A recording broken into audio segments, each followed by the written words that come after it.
എല്ലാവർക്കും നമസ്കാരം. കുറേ നാളുകൾക്ക് ശേഷമാണ് ഞാൻ ഇങ്ങനെ ഫേസ് ടു ഫേസ് ആയിട്ട് സംസാരിക്കുന്നത്. എന്തായാലും ഇന്ന് ഞാൻ വന്നിട്ടുള്ളത് ഒരു റെസിപ്പി ആയിട്ടാണ്. മറ്റൊന്നല്ല, ഒരു ബിരിയാണി റെസിപ്പിയാണ്. വളരെ സിമ്പിൾ ആയിട്ട് ചെയ്യാൻ പറ്റുന്ന ഒരു റെസിപ്പിയാണ്. ഇന്ന് എനിക്ക് വർക്കിംഗ് ഡേ അല്ല, പക്ഷെ ചേട്ടന് വർക്കിംഗ് ഡേ ആണ്. ചേട്ടൻ ഏകദേശം ഒരു 6 മണി 6 കൂടിയിട്ട് വീട്ടിലെത്തും വൈകിട്ട്. അപ്പോൾ ആ ഒരു സമയമാകുമ്പോഴേക്കും നമുക്ക് സർപ്രൈസ് ചെയ്യാനായിട്ട് ഒരു ബിരിയാണി തയ്യാറാക്കാം എന്നാണ് വിചാരിക്കുന്നത്. അപ്പോൾ എന്തായാലും എൻ്റെ ബിരിയാണി റെസിപ്പി കാണാൻ താല്പര്യമുള്ളവർ സ്കിപ്പ് ചെയ്യാണ്ട് കണ്ടോളൂ. അപ്പോൾ നമുക്ക് എങ്ങനെയാണ് റെസിപ്പിയിലേക്ക് പോയാലോ? ചെറിയൊരു ചമ്മലോട് കൂടിയിട്ടാണ് ഞാൻ ഇൻട്രോ പറഞ്ഞതെങ്കിലും നമ്മുടെ ചേട്ടൻ ഈ ഒരു ബിരിയാണി കണ്ടിട്ട് സർപ്രൈസ് ആയോ എന്നുള്ളത് അവസാനം ഞാൻ കാണിച്ചു തരാം കേട്ടോ. എന്തായാലും ബിരിയാണി റെസിപ്പിയിലേക്ക് കടക്കാം. 1 കിലോ ചിക്കനിലേക്ക് കഴുകി വൃത്തിയാക്കിയതിന് ശേഷം 1/4 ടീസ്പൂണോളം മഞ്ഞൾപ്പൊടി, 1/2 ടീസ്പൂണോളം ഉപ്പ്, എരിവിന് ആവശ്യമായിട്ടുള്ള മുളക് പൊടി, കളറിന് ആവശ്യമായിട്ടുള്ള കാശ്മീരി മുളക് പൊടി, അതുപോലെ തന്നെ വലിയൊരു ടീസ്പൂണോളം കോൺഫ്ലവർ, ഗരം മസാല, പിന്നെ നമുക്ക് കുറച്ച് മുട്ടയുടെ വെള്ളയും കൂടി ചേർക്കുന്നുണ്ട് കേട്ടോ. അപ്പോൾ ഇതെല്ലാം കൂടിയിട്ട് നമ്മൾ നല്ല രീതിയിൽ കുഴച്ച് മിക്സ് ചെയ്ത് വെക്കുകയാണ്. ഒരു അരമണിക്കൂറെങ്കിലും നമുക്കിത് റെസ്റ്റ് ചെയ്യാനായിട്ട് വെക്കണം കേട്ടോ. എങ്കിലാണ് ഇതിൽ മസാലയും കാര്യങ്ങളൊക്കെ നല്ല രീതിയിൽ പിടിക്കുള്ളൂ. അപ്പോൾ എന്തായാലും ഇതൊക്കെ കൂടി നല്ല രീതിയിൽ മിക്സ് ചെയ്തിട്ട് നമുക്ക് മാറ്റി വയ്ക്കാം. അരമണിക്കൂർ റെസ്റ്റ് ചെയ്യാനായിട്ട് വെക്കാം കേട്ടോ. ഈ ഒരു സമയം കൊണ്ട് നമുക്ക് സവോളയൊക്കെ കട്ട് ചെയ്തെടുക്കാം. അതുപോലെ തന്നെ ബിരിയാണിയിലേക്ക് മറ്റു കാര്യങ്ങളൊക്കെ നമുക്ക് ചെയ്തെടുക്കാം. ഞാൻ ഒരൊറ്റ പോട്ടിലാണ് ഇന്ന് ബിരിയാണി തയ്യാറാക്കി എടുക്കാൻ പോകുന്നത് കേട്ടോ. ഒരുപാട് പാത്രങ്ങളൊന്നും മാറ്റുന്നില്ല. ഈ ഒരൊറ്റ പാത്രത്തിലാണ് എല്ലാ കാര്യങ്ങളും ചെയ്യാനായിട്ട് പോകുന്നത്. ഇനി നമുക്ക് കുറച്ച് അണ്ടിപ്പരിപ്പും മുന്തിരിയും വറുത്തെടുക്കാനായിട്ട് കുറച്ച് ഓയിൽ ഒഴിച്ചു കൊടുക്കാം. അതിലേക്ക് കുറച്ച് നെയ്യും കൂടി ആഡ് ചെയ്ത് കൊടുത്തിട്ടുണ്ട്.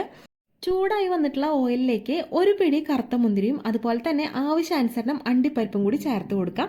ഒരു ഗോൾഡൻ ബ്രൗൺ കളറായി കഴിഞ്ഞ് കഴിഞ്ഞാൽ നമുക്കിത് ഓയിലിൽ നിന്ന് മാറ്റിയെടുക്കാം കേട്ടോ. ബാക്കിയുള്ള ഓയിലിലാണ് ഞാൻ സവോള വറുത്തെടുക്കാനായിട്ട് പോകുന്നത്. ബിരിയാണിയുടെ മുകളിൽ ഗാർണിഷ് ചെയ്യാനും അതുപോലെ തന്നെ ചിക്കനിലേക്ക് ആവശ്യമായിട്ടുള്ള സവോളയാണ് ഞാനിപ്പോൾ വറുത്തെടുക്കുന്നത് കേട്ടോ. ഒരു വലിയൊരു സവോള നല്ല കനം കുറച്ച് സ്ലൈസ് ആയിട്ട് അരിഞ്ഞത് ചേർത്ത് കൊടുത്തിട്ട് ഒന്ന് വഴണ്ടി വരുന്ന സമയത്ത് കുറച്ച് പഞ്ചസാരയും കൂടി ആഡ് ചെയ്ത് കൊടുക്കുന്നുണ്ട്. ഒരു തുണ്ട് പഞ്ചസാരയാണ് ചേർത്ത് കൊടുക്കുന്നത്. എന്തിനാന്ന് വെച്ച് കഴിഞ്ഞാൽ ഇത് നല്ല ക്രിസ്പി ആയിട്ട് ഇരിക്കാനാണ് കേട്ടോ. ചിലതൊക്കെ ഇങ്ങനെ വറുത്ത് കഴിഞ്ഞാൽ കുറച്ച് തണുത്ത് കഴിയുമ്പോൾ ഇങ്ങനെ തളർന്ന് കിടക്കും. അങ്ങനെ ഇല്ലാണ്ട് എപ്പോഴും നല്ല ക്രിസ്പി ആയിട്ട് ഇരിക്കാൻ വേണ്ടിയിട്ടാണ് പഞ്ചസാര ആഡ് ചെയ്ത് കൊടുക്കുന്നത്. അപ്പോൾ ഒരു ഗോൾഡൻ ബ്രൗൺ കളറായി കഴിഞ്ഞപ്പോൾ ഞാൻ അതും ആ ഒരു എണ്ണയിൽ നിന്ന് മാറ്റിയെടുക്കുകയാണ്. ഒരുപാട് ചോക്കാനൊന്നും നിൽക്കേണ്ട ആവശ്യമില്ല. ഇതുപോലെ ആയിക്കഴിഞ്ഞാൽ നമുക്ക് വറുത്ത് കോരാവുന്നതാണ്. കാരണം ഇത് ഓൾറെഡി ഇങ്ങനെ ഈ ഒരു ചൂട്ടത്തിരുന്ന് തന്നെ ഒന്നും കൂടി കളറൊക്കെ മാറും. അപ്പോൾ അതുകൊണ്ട് തന്നെ ഈ ഒരു പരുവത്തിലാണ് ഞാനിതൊന്ന് ഈ ഒരു വെളിച്ചെണ്ണയിൽ നിന്ന് മാറ്റിയെടുക്കുന്നത് കേട്ടോ. സവോള കരിയാതിരിക്കാൻ വേണ്ടിയിട്ട് എല്ലാവരും പ്രത്യേകം ശ്രദ്ധിക്കണം കേട്ടോ. കാരണം എന്താണെന്ന് വെച്ച് കഴിഞ്ഞാൽ കരിഞ്ഞ സവോള നമ്മുടെ ബിരിയാണിയിൽ ആഡ് ചെയ്ത് കഴിഞ്ഞ് കഴിഞ്ഞാൽ പെട്ടെന്ന് തന്നെ ബിരിയാണിക്ക് ഒരു കയ്പ്പ് രസമാണ് ഉണ്ടാവുക. അപ്പോൾ അതില്ലാതിരിക്കാനായിട്ട് എല്ലാവരും പ്രത്യേകം ശ്രദ്ധിക്കുക. ഇനി നമ്മൾ സവോളയൊക്കെ മാറ്റിയിട്ട് ബാക്കി ഉണ്ടായിരുന്ന ആ ഒരു ഓയിലിലേക്ക് ചിക്കൻ വറുത്തെടുക്കാനായിട്ട് പോവാണ്. ചിക്കൻ ജസ്റ്റ് ഒരു ഷാലോ ഫ്രൈ മാത്രമാണ് ചെയ്തെടുക്കുന്നത്. ഓവറായിട്ട് ഫ്രൈ ചെയ്തെടുക്കുന്നൊന്നുമില്ല കേട്ടോ. ജസ്റ്റ് 2 വശവും ഒന്ന് മുരിഞ്ഞു വരുന്ന രീതിയിൽ മാത്രം ഒന്ന് ഫ്രൈ ചെയ്തെടുക്കുക. അപ്പോൾ അത്യാവശ്യം വലുപ്പമുള്ള പീസുകളായിട്ടാണ് നമ്മൾ കട്ട് ചെയ്തെടുത്തിട്ടുള്ളത്. 2 ലെഗ് പീസും അതുപോലെ തന്നെ ബ്രസ്റ്റ് പീസും ഒക്കെ ഉൾപ്പെടുത്തിയിട്ടാണ് നമ്മൾ ഇതിങ്ങനെ ചെയ്തിട്ടുള്ളത്. ഇനി ജസ്റ്റ് ഒരു ഭാഗത്തൊന്ന് ഗോൾഡൻ ബ്രൗൺ കളറായി കഴിഞ്ഞാൽ നമുക്കൊന്ന് മറച്ചിട്ട് കൊടുക്കാം. ഒരുപാട് നല്ല രീതിയിൽ ഫ്രൈ ചെയ്തെടുക്കേണ്ട ആവശ്യം ഒട്ടുമില്ല കേട്ടോ. അപ്പോൾ ഇത് ഫ്രൈ ചെയ്തെടുത്തു. ഇനിയിപ്പോൾ ചിക്കൻ ഇതുപോലെ മാത്രം കഴിക്കാനായിട്ടും നല്ല കിഡിലൻ ടേസ്റ്റാണ് കേട്ടോ. ഒന്ന് നല്ല രീതിയിലൊന്ന് ഫ്രൈ ചെയ്തെടുത്തു കഴിഞ്ഞാൽ നമ്മുടെ ചിക്കൻ ഫ്രൈയും റെഡിയാണ്. അപ്പോൾ അങ്ങനെ വേണമെന്നുണ്ടെങ്കിൽ അങ്ങനെയും നമുക്ക് ഉണ്ടാക്കിയെടുക്കാം കേട്ടോ. ഈ ഒരു മസാലയിൽ എന്തായാലും നമ്മളിപ്പോൾ ബിരിയാണിയിലേക്ക് വേണ്ടിയിട്ട് ജസ്റ്റ് ഒന്ന് ഷാലോ ഫ്രൈ ചെയ്ത് മാത്രമാണ് എടുക്കുന്നത്. ഇനി നമ്മൾ ഓവർ കുക്ക് ആവുന്നതിന് മുൻപ് തന്നെ നല്ല ജ്യൂസി ആയിട്ടുള്ള ചിക്കൻ ഈ ഒരു എണ്ണയിൽ നിന്ന് മാറ്റിയെടുക്കുകയാണ് ചെയ്യുന്നത് കേട്ടോ. അങ്ങനെ ഫൈനലി നമ്മുടെ ചിക്കനൊക്കെ നല്ല രീതിയിൽ ഫ്രൈ ചെയ്ത് എടുത്തിട്ടുണ്ട്. ചിക്കനിലേക്കും അതുപോലെ തന്നെ ബിരിയാണിയിലേക്കും ആവശ്യമായിട്ടുള്ള മസാല ഒന്നും നമുക്കിനി തയ്യാറാക്കിയെടുക്കാം. അപ്പോൾ അതേ പാത്രത്തിൽ ബാക്കിയുള്ള ഓയിലാണ് നമ്മൾ സ്പൈസസ് ഒക്കെ ഇട്ട് കൊടുക്കുന്നത്. അപ്പോൾ ഞാൻ കുറച്ച് ഗ്രാമ്പൂ, അതുപോലെ തന്നെ ഏലക്കായ, പിന്നെ കുരുമുളക്, പട്ട, പിന്നെ ബേ ലീഫ് ഇട്ട് കൊടുക്കുന്നുണ്ട്. അതുപോലെ തന്നെ കുറച്ച് നല്ല ജീരകവും കുറച്ച് പെരിഞ്ജീരകവും ആഡ് ചെയ്ത് കൊടുക്കുന്നുണ്ട് കേട്ടോ. ഇതെല്ലാം കൂടിയിട്ട് നല്ല രീതിയിൽ ആ ഒരു എണ്ണയിലിട്ട് നന്നായിട്ടൊന്ന് മൂപ്പിച്ചെടുക്കാം. നന്നായിട്ട് മൂത്ത സ്മെല്ല് വരുന്ന സമയത്ത് നമ്മൾ സ്ലൈസസ് ആയിട്ട് അരിഞ്ഞു വെച്ചിട്ടുള്ള സവോളയും കൂടി ആഡ് ചെയ്ത് കൊടുക്കുന്നുണ്ട്. നീളത്തിൽ അരിഞ്ഞിട്ടുള്ള സവോളയാണ് ചേർത്ത് കൊടുക്കുന്നത്. 1.5 സവോളയാണ് നമ്മൾ എടുത്തിട്ടുള്ളത് കേട്ടോ. മീഡിയം വലിപ്പമുള്ള 1.5 സവോള എടുത്തിട്ടുണ്ട്. സവോള നന്നായിട്ട് വഴണ്ടി വരാൻ വേണ്ടിയിട്ട് നമ്മൾ ഇതിലേക്ക് കുറച്ച് ഉപ്പും കൂടി ചേർത്ത് കൊടുക്കുന്നുണ്ട്. നല്ല രീതിയിലൊന്ന് മിക്സ് ചെയ്ത് കൊടുക്കുക. ഇനി നമുക്ക് സവോള നന്നായിട്ട് വഴണ്ടി വരണം. അപ്പോൾ ഒരു 10 മിനിറ്റോളം നമുക്ക് ലോ ഫ്ലെയിമിൽ ഇട്ടിട്ട് നന്നായിട്ടൊന്ന് വഴറ്റിയെടുക്കാം കേട്ടോ.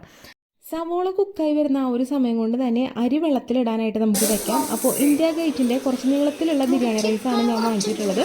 ചേട്ടന് ചെറിയ റൈസിനേക്കാളും കുറച്ച് വലുപ്പമുള്ള നീളത്തിലുള്ള റൈസാണ് ഏറ്റവും കൂടുതൽ ഇഷ്ടം കഴിക്കാനായിട്ട്. അപ്പോൾ അതുകൊണ്ട് തന്നെ ഞാൻ ഇന്ത്യ ഗേറ്റിൻ്റെ റൈസ് സെലക്ട് ചെയ്തത് കേട്ടോ. 2 ഗ്ലാസ് അരിയാണ് എടുത്തിട്ടുള്ളത്. അപ്പോൾ നമ്മുടെ ആ ഒരു ചിക്കൻ്റെ മസാലയും കാര്യങ്ങളൊക്കെ തയ്യാറായി വരുന്ന സമയം കൊണ്ട് തന്നെ ഇത് കുതിർന്ന് കിട്ടും. ആവശ്യത്തിന് വെള്ളം ഒഴിച്ചിട്ട് നല്ല രീതിയിൽ സോക്ക് ചെയ്ത് വെക്കുകയാണ് ഞാനിപ്പോൾ ചെയ്യുന്നത് കേട്ടോ. കുറച്ച് കഴിഞ്ഞിട്ട് നമുക്കിത് കഴുകിയെടുക്കണം. അപ്പോൾ എന്തായാലും ഇത് കുതിരാനായിട്ട് നമുക്ക് നമുക്ക് കുറച്ച് നേരം വെക്കാം. ഏകദേശം ഒരു അരമണിക്കൂറോളൊക്കെ വെക്കുന്നത് വളരെ നല്ലതാണ്. അപ്പം ഞാൻ ആ ഒരു മസാല തയ്യാറാവുന്ന സമയം വരെയാണ് ഞാൻ വെക്കുന്നത് കേട്ടോ. അപ്പോഴേക്കും നമ്മുടെ സവോളയൊക്കെ നല്ല രീതിയിൽ കുക്കായി വന്നിട്ടുണ്ട്. ഇനി നമുക്കതിലേക്ക് ഇഞ്ചി, പച്ചമുളക്, വെളുത്തുള്ളി പേസ്റ്റാണ് ചേർത്ത് കൊടുക്കുന്നത്. അപ്പോൾ വലിയൊരു കഷ്ണം ഇഞ്ചി എടുത്തിട്ടുണ്ട്. അതുപോലെ തന്നെ ഒരു 4-5 പച്ചമുളകും ഒരു ഉണ്ട വെളുത്തുള്ളിയാണ് എടുത്തിട്ടുള്ളത്. ഇത് നല്ല രീതിയിൽ ഒന്ന് ചതച്ചതിന് ശേഷമാണ് ചേർത്ത് കൊടുത്തിട്ടുള്ളത് കേട്ടോ.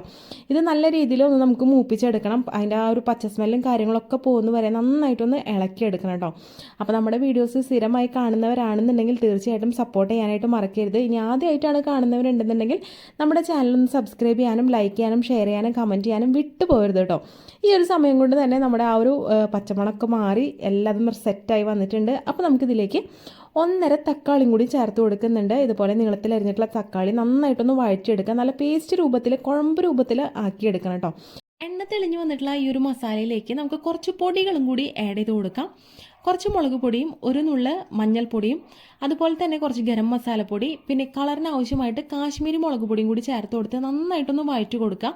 ഓൾറെഡി നമ്മളിത് ചിക്കൻ വേവിക്കുന്ന സമയത്ത് നമ്മൾ ആഡ് ചെയ്ത് കൊടുത്തിട്ടാണ് ചിക്കൻ ഫ്രൈ ചെയ്തെടുത്തിട്ടുള്ളത്. ഇത് മസാലയിലേക്ക് ആവശ്യമായിട്ടുള്ളതാണ് ഇപ്പോൾ ചേർത്ത് കൊടുത്തിട്ടുള്ളത് കേട്ടോ. നമ്മുടെ ബിരിയാണിയുടെ ടേസ്റ്റിൻ്റെ ഏറ്റവും വലിയ ഘടകം എന്ന് പറയുന്നത് അതിൻ്റെ മസാല തന്നെയാണ്. അപ്പോൾ അതുകൊണ്ട് തന്നെ ഈ ഒരു സംഭവങ്ങളൊക്കെ ചേർത്ത് കൊടുത്തിട്ട് വേണം നമ്മൾ മസാല ഉണ്ടാക്കിയെടുക്കാനായിട്ട്. അതിലുപരി നമ്മൾ ഇതിലേക്ക് ഒരു 1/4 ഗ്ലാസോളം പുളിയില്ലാത്ത തൈരും കൂടി ചേർത്ത് കൊടുക്കുന്നുണ്ട് കേട്ടോ. ഒരുപാട് പുളിയില്ല എന്നുള്ളൂ, ചെറുതായിട്ടൊരു പുളിയും കാര്യങ്ങളൊക്കെ ഉണ്ട്. ഈ ഒരു തൈര് ചേർത്ത് കൊടുക്കുന്നതിൻ്റെ ഗുണങ്ങൾ എന്തൊക്കെയാണെന്ന് വെച്ച് കഴിഞ്ഞാൽ ചിക്കൻ നല്ല സോഫ്റ്റ് ആകാനായിട്ട് ഹെൽപ്പ് ചെയ്യും. അതുപോലെ തന്നെ നമ്മുടെ ഈ ഒരു ഗ്രേവിക്ക് നല്ലൊരു ക്രീമി ടെക്സ്ചർ കിട്ടും. പിന്നെ നമ്മൾ ഈ ഒരു ചിക്കൻ്റെ ഗ്രേവിയിൽ ഉണ്ടാവുന്ന അധികമായിട്ടുള്ള സ്പൈസസും കാര്യങ്ങളൊക്കെ ഒന്ന് ബാലൻസ് ചെയ്യാനായിട്ട് നമ്മുടെ ഈ ഒരു തൈര് ഹെൽപ്പ് ചെയ്യും കേട്ടോ. അപ്പോൾ അതുകൊണ്ട് തന്നെ തൈര് ചേർത്ത് കൊടുത്തിട്ടുണ്ട്. നല്ലൊരു ഫ്ലേവറാണ് തൈര് ചേർത്ത് കൊടുത്തിട്ടുണ്ടാകുന്ന ഈ ഒരു ഗ്രേവിക്ക്. ഇതൊക്കെ റെഡി ആയതിനു ശേഷം നമ്മൾ ഫ്രൈ ചെയ്ത് വെച്ചിട്ടുള്ള ചിക്കനും കൂടി ചേർത്ത് കൊടുക്കുകയാണ്. അതുപോലെ തന്നെ നമ്മൾ ഒരു പിടി സവോള ഫ്രൈ ചെയ്തും കൂടി ചേർത്ത് കൊടുക്കുന്നുണ്ട് കേട്ടോ. ഇതെല്ലാം കൂടിയിട്ട് ഈ ഒരു മസാലയൊക്കെ നന്നായിട്ട് ചിക്കനിൽ ഇങ്ങനെ പൊതിഞ്ഞ് വെക്കണം. ആ ഒരു മസാലയൊക്കെ നല്ല രീതിയിൽ ചിക്കനിൽ കോട്ട് ചെയ്ത് വെക്കണം. അപ്പോൾ അതിനിടയ്ക്ക് ഞാൻ ഈ ഒരു മസാല ടേസ്റ്റ് ചെയ്ത സമയത്ത് എനിക്ക് കുറച്ച് ഉപ്പിൻ്റെ കുറവ് തോന്നിയിട്ടുണ്ടായിരുന്നു. അതുകൊണ്ട് തന്നെ കുറച്ച് ഉപ്പ് ഞാൻ ആഡ് ചെയ്ത് കൊടുക്കുന്നുണ്ട്. അപ്പോൾ ഇതൊക്കെ കൂടിയിട്ട് നല്ല രീതിയിലൊന്ന് കോട്ട് ചെയ്ത് വെക്കുകയാണ് നമ്മുടെ ഈ ഒരു മസാല. ഒരു 2 മിനിറ്റോളം ഇത് കോട്ട് ചെയ്തതിന് ശേഷം നമ്മൾ ഇതിലേക്ക് നോർമലായിട്ടുള്ള 1 ഗ്ലാസ് വെള്ളം കൂടി ചേർത്ത് കൊടുക്കുന്നുണ്ട്. ഇത് നമുക്ക് ഒരു 10 മിനിറ്റോളം ലോ ഫ്ലെയിമിൽ അടച്ച് വെച്ചൊന്ന് കുക്ക് ചെയ്യാം കേട്ടോ. അപ്പോഴേക്കാണ് നമ്മുടെ ചിക്കൻ്റെ കറക്റ്റ് ആ ഒരു പ്രോപ്പറായിട്ടുള്ള വെവും കാര്യങ്ങളൊക്കെ ആവുള്ളൂ. മസാലയൊക്കെ നല്ല രീതിയിൽ ചിക്കനിൽ പിടിക്കാനൊക്കെ ഇങ്ങനെ ചെയ്ത് കഴിഞ്ഞാൽ ഹെൽപ്പ് ചെയ്യും. അപ്പോൾ അടച്ച് വെച്ചിട്ട് ഒരു 10 മിനിറ്റിന് ശേഷം തുറന്ന് നോക്കിയപ്പോൾ നന്നായിട്ട് എണ്ണയൊക്കെ തെളിഞ്ഞ് വന്നിട്ടുണ്ട്. മസാലയൊക്കെ കുറുകി ചിക്കനിൽ കോട്ട് ചെയ്യാനായിട്ട് തുടങ്ങിയിട്ടുണ്ട് കേട്ടോ.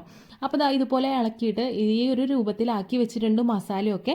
ഇനി നമ്മൾ കഴുകി കുതിർത്ത് വെച്ചിട്ടുള്ള റൈസും കൂടി ആഡ് ചെയ്ത് കൊടുക്കുകയാണ്. 2 ഗ്ലാസ് ബിരിയാണി റൈസാണ് നമ്മളിപ്പോൾ എടുത്തിട്ടുള്ളത്. അപ്പോൾ 2 ഗ്ലാസ് ബിരിയാണി റൈസിന് 4 ഗ്ലാസ് വെള്ളം ചേർത്തിട്ട് വേണം കുക്ക് ചെയ്തെടുക്കാനായിട്ട്. അതായത് നമ്മൾ എത്രയാണോ റൈസ് എടുത്തത് അതിൻ്റെ ഇരട്ടി വെള്ളം വെച്ചിട്ട് വേണം കുക്ക് ചെയ്യാനായിട്ട് കേട്ടോ. 4 ഗ്ലാസ് വെള്ളം ഒഴിച്ചപ്പോഴേക്കും റൈസൊക്കെ മുങ്ങിക്കെടുക്കുന്ന രീതിയിലായിട്ടുണ്ടായിരുന്നു. ഇനി നമ്മൾ ഇതൊരു 20 മിനിറ്റോളം അടച്ചു വെച്ചിട്ട് ലോ ഫ്ലെയിമിലൊന്ന് കുക്ക് ചെയ്തെടുക്കണം. അപ്പോഴാണ് നമ്മുടെ ബിരിയാണി കറക്റ്റായിട്ട് പാകത്തിന് വെന്ത് വരുള്ളൂ.